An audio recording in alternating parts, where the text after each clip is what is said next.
DNA ரேகை அச்சிடலின் பயன்பாடுகள், பிசிஆரின் பயன்பாடுகள் 2 5 மார்க்கும் பொதுவான ஆன்சர் இது. ஒரு கொஸ்டின் படித்தா 2 கொஸ்டினுக்குமே எழுதிக்கலாம்.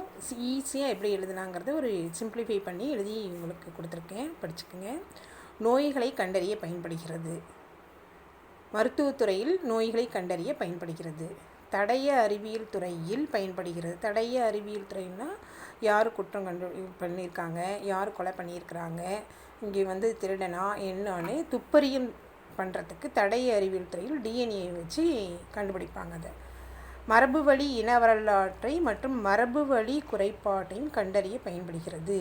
அதாவது மனிதன் எப்படி தோன்றினான், இந்த உயிர் எங்கே இருந்திருக்கும், இந்த உயிர் இந்த இடத்துலேருந்து வந்திருக்கலாம் அப்படின்னு இந்த டிஎன்ஏ வச்சு கண்டுபிடிக்கலாம். அப்புறம் அவங்க வம்சாவளியில் என்ன குறைபாடு இருக்குதுன்னு கண்டுபிடிக்கலாம். பாரம்பரிய நோய்களை கண்டறியவும் மரபுக்கால் வழித்தொடர் ஆய்வு செய்யவும் பயன்படுகிறது.